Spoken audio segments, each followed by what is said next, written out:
Continuamos con nuestro siguiente invitado aquí en Moebius en nuestro programa sobre las escuelas. Él es Juan Bassen, psicoanalista, especialista en psiquiatría infantil, actual secretario general de Fórum Infancias, miembro fundador del programa Cuidar Cuidando y ocupó varios cargos dentro del Hospital Tobar García y el Hospital de Niños y también autor de varios libros sobre las infancias. Veamos qué nos decía Juan Bassen.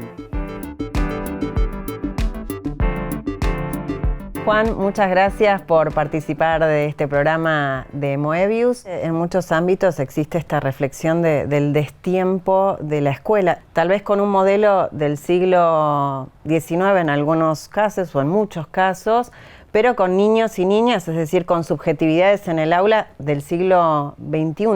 ¿Qué opinas? A ver, la escuela, vamos a tomar el ejemplo argentino, pero seguramente se extiende a otros, porque en Alemania la palabra que asumía la función de la escuela era Bildung, que era formación. La escuela tenía que brindar formación.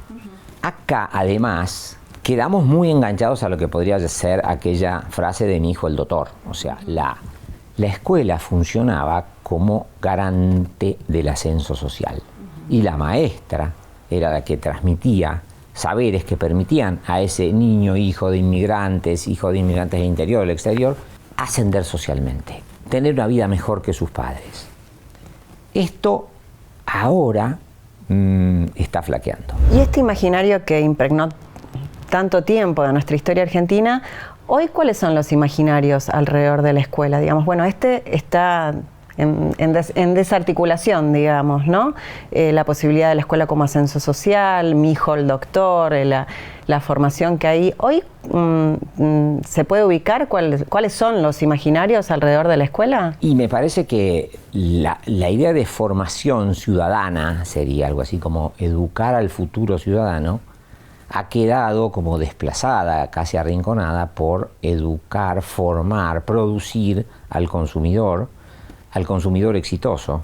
Y entonces la escuela ya no forma, sino que, digamos, transmite, capacita. Digamos, la idea es que ha degradado la formación en capacitación para poder lograr insertarse básicamente la idea es en el mercado laboral, y en realidad eso termina como debilitando el otro aspecto de socialización y formación ciudadana que la escuela debe sostener, porque tiene que ver con nuestro modo social de ser, nuestro vínculo con los otros, no solamente una especie de maquinaria para el sálvese quien pueda. Tu último libro señalas cómo las neurociencias intentan explicar, abarcar todas las problemáticas de las infancias. Hablas de una neuromanía en esto de producir o poner a circular nombres o etiquetas para las infancias, justamente en el marco de la patologización de la infancia, poner nombres, dislexia, ADD, bipolaridad. ¿Cómo te parece que se expresa, que se da esta patologización de la infancia hoy en Argentina? Se da bastante, te diría. Las neurociencias tienen un enorme valor. Hay investigaciones súper valiosas.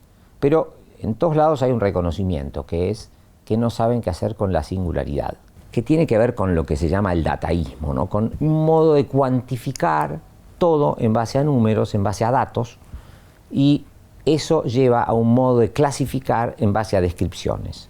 Entonces, muchos de los cuadros descritos en los manuales psiquiátricos son básicamente clasificaciones, reuniones en combo de una serie de conductas. Cuando uno empieza a nombrar las cosas de una cierta manera, ya empieza a seguir un camino que lo conduce a ciertos lugares y no a otros. Las clasificaciones basadas en una especie de enfoque biológico y genético llevan a un camino que básicamente termina en patologizar las conductas cotidianas y medicalizar las respuestas profesionales. Juan, te cambio un poco el eje para preguntarte sobre la autoridad, porque es uno de los temas cada vez más problemáticos en el vínculo entre niños, niñas y el mundo adulto, tanto en el ámbito escolar como en los ámbitos domésticos.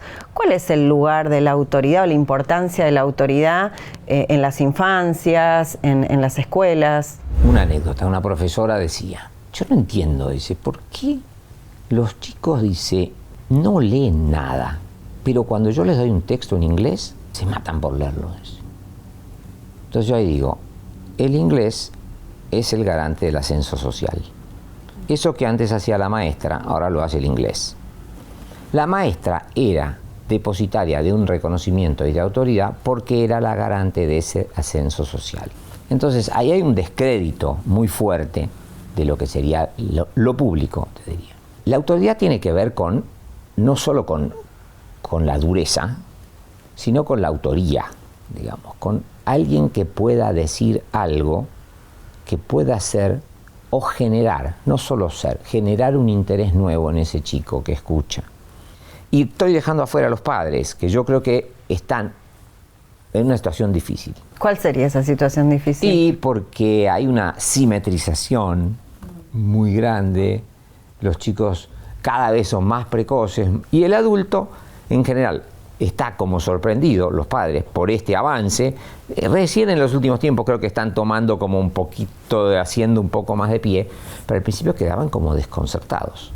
Pensaba en esta dificultad de la simetría, de sostener la simetría entre el mundo adulto y estos padres, también atravesados por un ideal cultural, digo, de lo joven, ¿no? De lo juvenil, de lo que también los acerca, digamos, a esa niñez, y poco colabora a construir esa simetría. Hay un trabajo social, no solo psicoterapéutico, social y cultural en relación a las figuras parentales y al lugar parental, que yo creo que es como para pensarlo, ¿no? Y para pensar, así como hay campañas ahora en donde los hombres propagandizan detergentes o meten ropa en el lavarropa, probablemente en relación a la parentalidad haga falta pensar en algunos cambios culturales que permitan dar lugar a esas nuevas infancias y adolescencias que tenemos hoy, que ya no son las de antes, pero que tienen que ser acompañadas de nuevas parentalidades que probablemente tardan más en dar a luz. Bueno, estás dando ideas para las agencias de comunicación, para que puedan... Juan, última pregunta en relación a, bueno, después de todo lo conversado, ¿cuáles son los desafíos para vos que tiene hoy las escuelas? ¿Cuáles son los desafíos? Yo creo que, a ver, tenemos el tema de la pandemia atravesándonos, que es tratar de no desesperar por la recuperación de los contenidos, sino tratar de ver de qué manera, qué experiencias ha habido en los chicos, lo otro que surgió, lo otro que aprendieron los chicos en esta situación tan irregular, anormal. Creo que las escuelas vienen con desafíos previos, ¿no es cierto? Que, como te digo, tienen que ver con un acompasarse a los tiempos, pero no necesariamente ponerse al compás de los tiempos, sino, digamos, tomar algo de eso, pero reformularlo. Y la escuela tendría que ser generadora de experiencia. Y la experiencia tiene que ver con experimentar, tiene que ver con salir del perímetro. Ex quiere decir fuera y perimentar viene de perímetro. Los chicos, para hacer experiencia, tienen que salir de un cierto perímetro. La escuela tiene que funcionar como un perímetro flexible que se abra al afuera. Yo creo que la escuela es una extensión de mis saberes del campo de la psiquiatría, tiene que abrirse hacia el afuera, de otra manera, con una relación más porosa, ida y vuelta. Bueno, Juan, muchísimas gracias por acompañarnos en este programa. Bueno, y a ustedes por la invitación. Gracias.